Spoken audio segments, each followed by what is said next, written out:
Hello, thank you for taking the time today to listen to my video. Today I'm talking about support systems after the loss of your person, your spouse, your partner. And support systems aren't everything that they're cracked up to be. Some support systems are not great. Some are absolutely fantastic, and we want to talk about that today. So there's a few key things that we need to talk about today, and we need to ask ourselves when it comes to our support systems. Some of the things we need to talk about that we need to learn is, where is our support system coming from?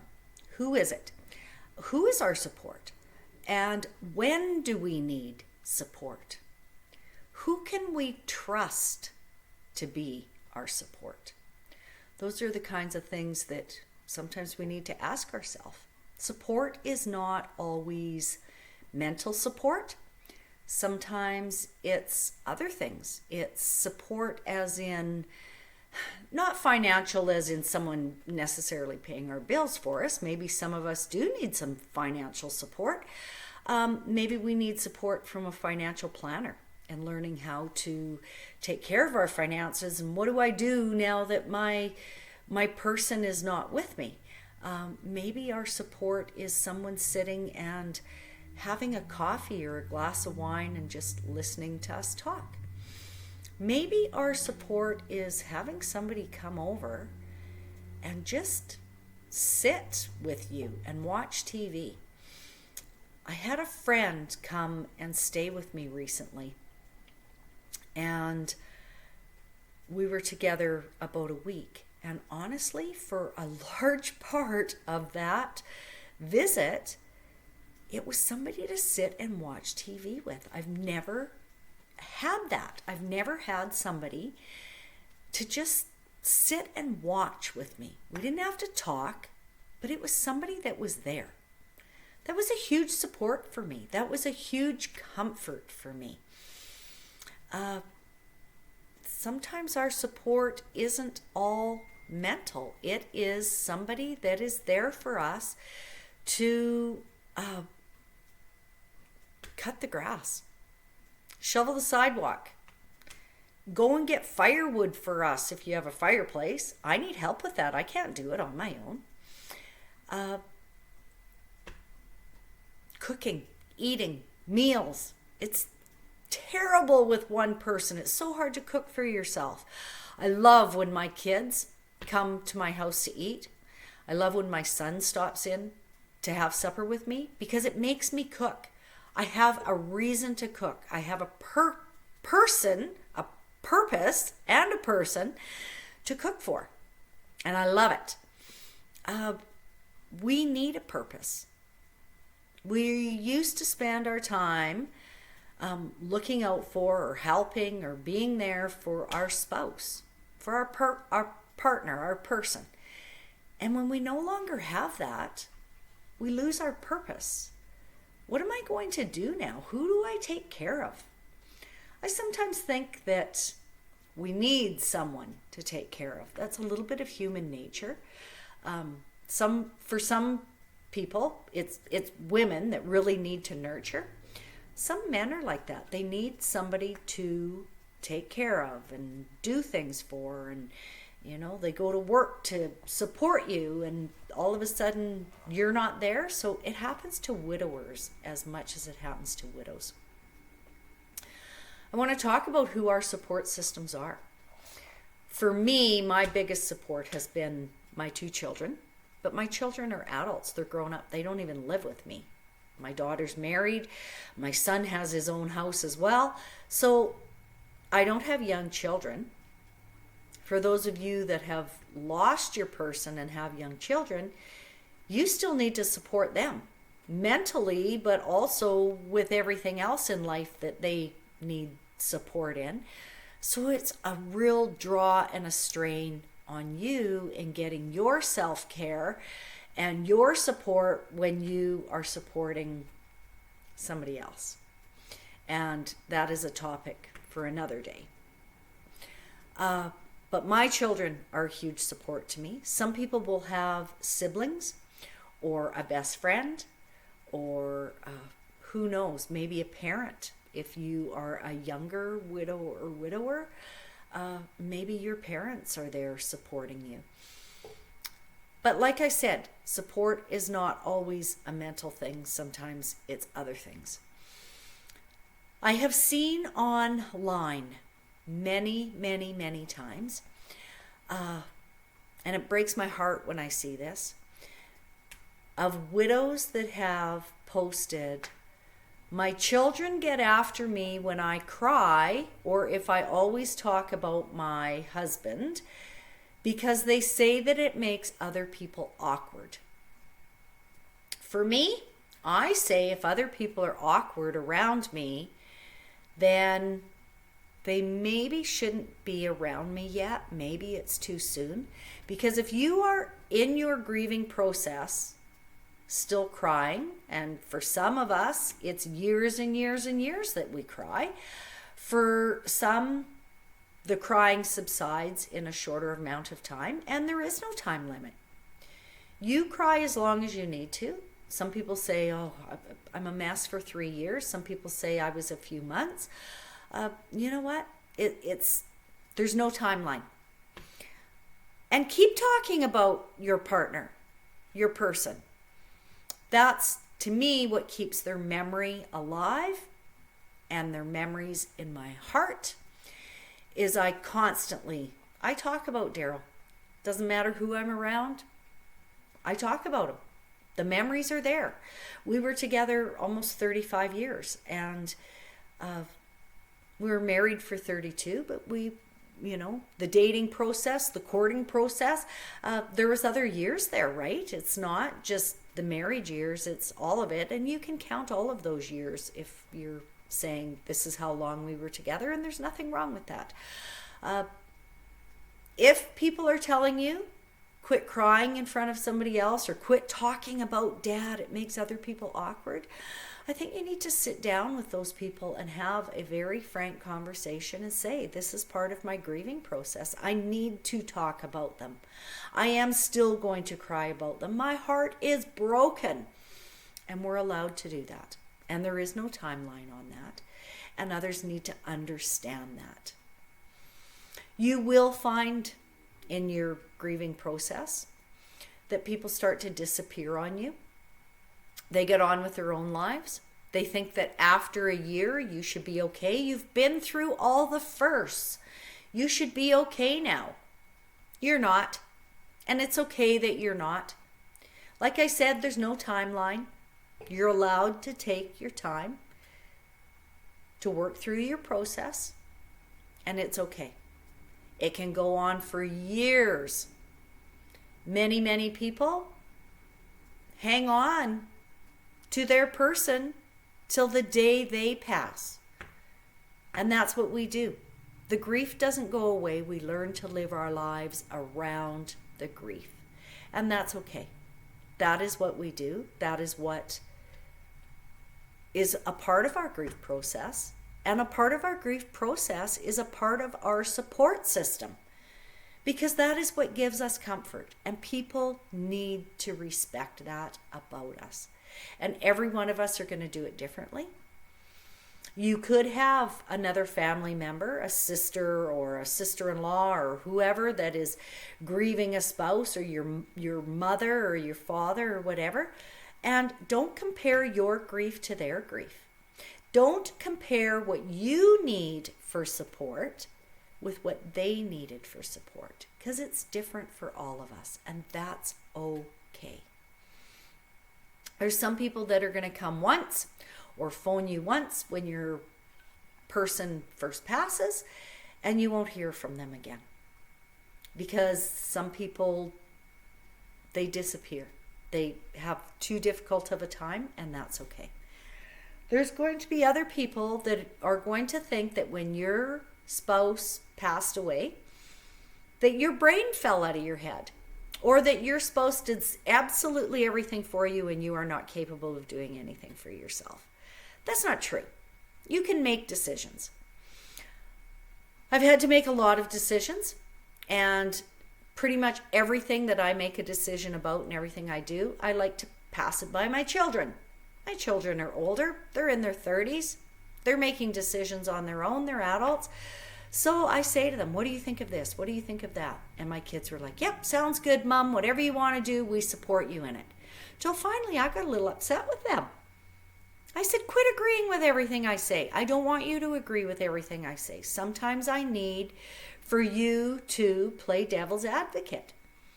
Show me the other side. Make me think of the other side, because I don't always think of it. That was what Daryl did for me. I'd come up with an idea or want to do this or go there or buy this or whatever I needed to do or wanted or what have you. And Daryl saw the other side of the coin sometimes. Did you think of this? Or what about that? What if this happens? And so you need somebody that's going to do that. You don't need somebody to just sit and agree with everything that you say because they don't want to upset you. But you also don't want somebody to make all your decisions for you.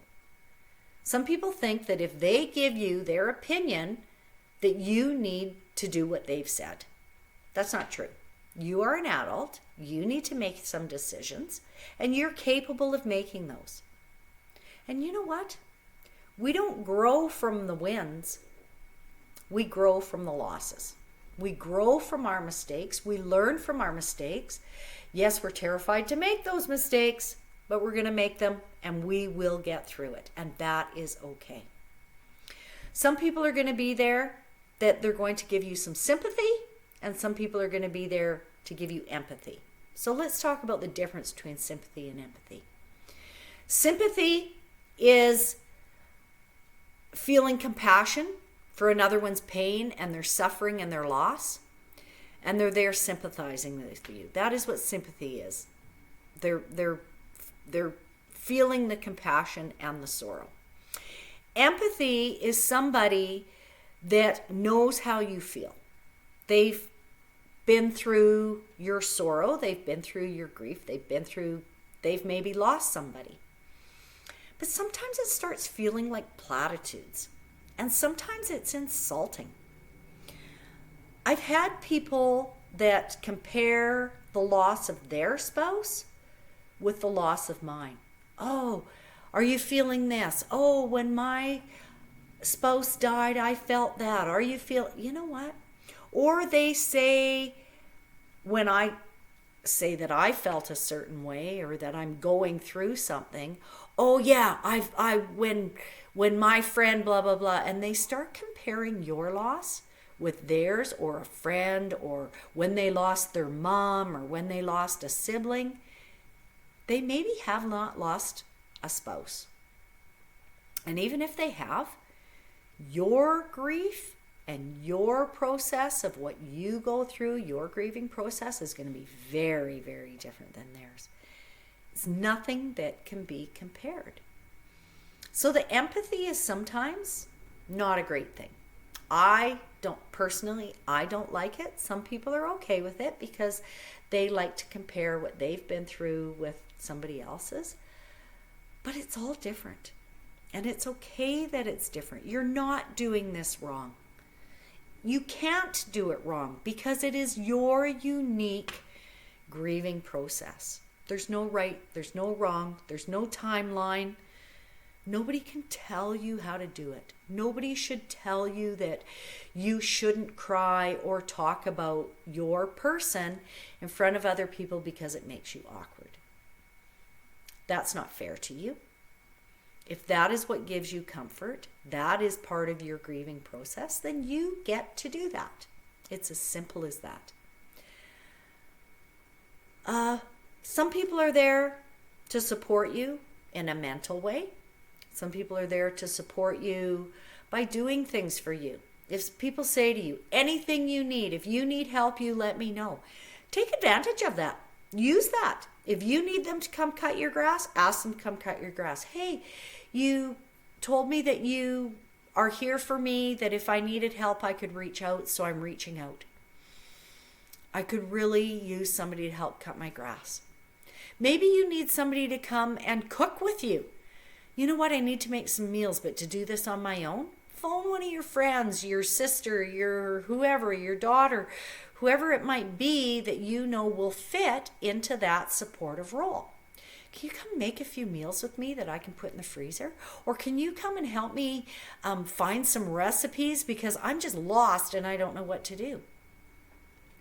Maybe you are not organized enough at this point in your grief to be able to know what to do with your house. Your house is just turning into a disaster.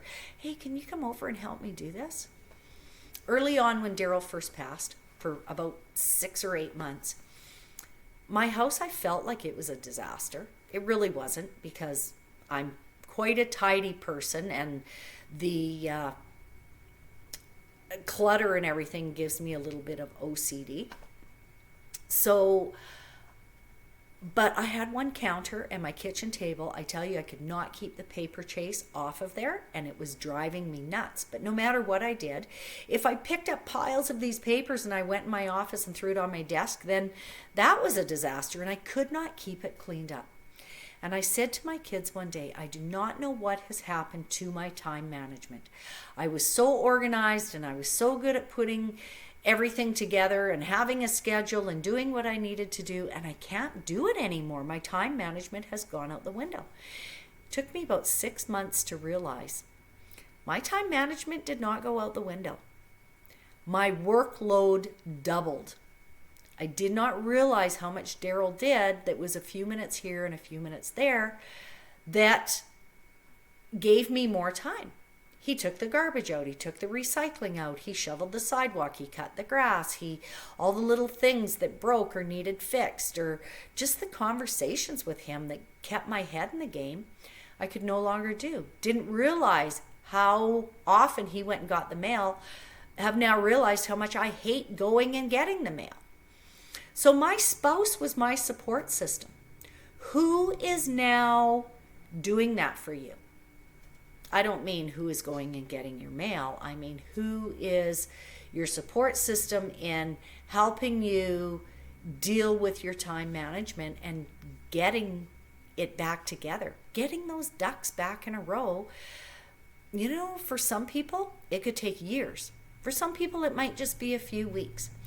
For some people, they need to start clearing out their person's personal effects, because that is what gives them comfort. And do not let anyone, especially your children, because that is 9 times out of 10 who it is.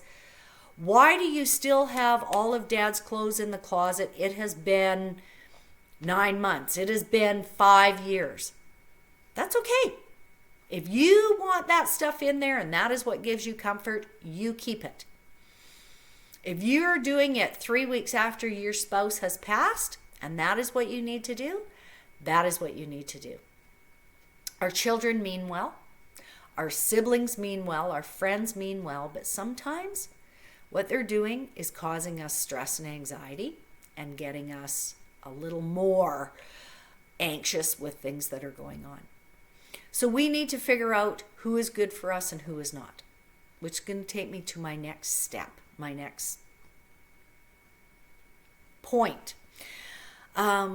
In-laws. For some of us, those of you that have amazing in-laws that are a huge support to you, I'm jealous because I do not have that. Sometimes it is your spouse's children, if they are not shared children. Sometimes they can cause a little bit of anxiety and a little bit of stress for you after your spouse has passed. And you need to find your common ground of what works for you and what works for them. Or it is about you. You are the one that has been living with this person. You are the one that you were their partner. Their children have their own lives. Their children, if they're grown up, have their own lives. They have their own houses, so on and so forth. You need to be able to make those decisions that work for you and not have them step all over the top of you. You may not agree with me, and that's okay. That is just simply my opinion. I think if we were the one that they chose to be with, Getting into wills and stuff like that is a different can of worms that we will talk on a different talk of what the legalities are. But as far as the mental support and being able to do what you need to do now that they are past, you need to take care of you. I will always, always, always, my mantra is going to be self-care, self-care, self-care. You need to take care of you. And the people that are making your life difficult, you might have to take a break from them or push them away a little bit for now. Some of us will push them away forever. You know what? They are not good for me. I am not going to have this individual in my life, and I'm not going to let them make me more anxious or stressed out than I already am. For some of us, we are going to have people reappear out of the woodwork when our person passes. And if you do not want to reach back, you do not have to if they are not going to be a support system for you. Utilize the people that are important to you. Utilize who you can talk to. Sometimes it's your financial planner that you need. Sometimes it's the handyman that has put it out an ad of they will help you with things that break around the house. Maybe it's your mechanic that is your support system at different times. There's so many different people in this world that are going to be our support system at different times. And for some of us, it is a group like the Wise Widow that is your support system. Watching the videos, you may know somebody that needs to see my video. Please share it. I don't mind if you share. I love when people share. I love when people make comments on my posts and my videos. All of my videos are on my Facebook page as well as on my YouTube channel, The Wise Widow.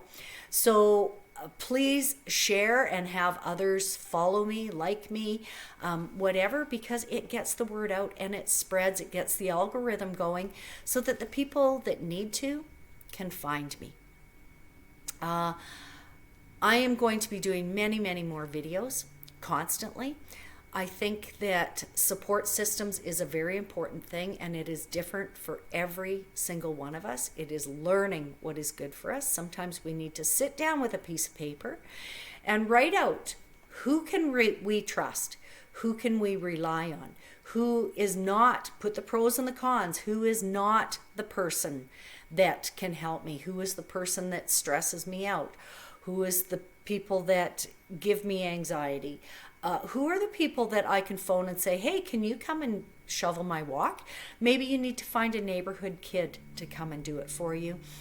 I did that last winter. It took the stress off me. I'm feeling a little stronger and a little more put together this year, and I think I might try to get all my sidewalks shoveled myself this year.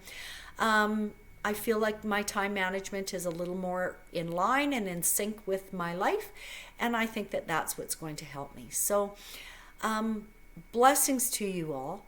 Find your support where you need to. Find your strength in being able to tell those that you need to back off a bit, Just because somebody phones or texts or come to your door does not mean that you need to answer the door, does not mean you need to answer your phone, and does not mean that you need to answer their text. You need to take care of you. Self-care, in my opinion, is where it all starts, because you know where your mental state is at. And please, if you need the help of a professional, go and get it. If you don't need it and you think you can do it on your own for now, do not let somebody talk you into something that you do not want or need. I am not a doctor. I am not a psychologist. I am not by any means trying to tell you what is good for you and what is not bad for you. This is simply a support group to be able to bring like-minded people together. Everything in my videos are only my opinion. You may not agree with some of my opinions with things, and that is okay, because we are all individuals and have our own opinions. But please share my videos, make your comments. If there's something I've said that you don't agree with, reach out. Let's have a conversation. And I am completely okay with that. I am very open to that. Find your support and those that aren't supporting you. Maybe take some time for yourself. Self-care is important. For those of you that are my Canadian friends, happy Thanksgiving. We celebrate Thanksgiving this Monday.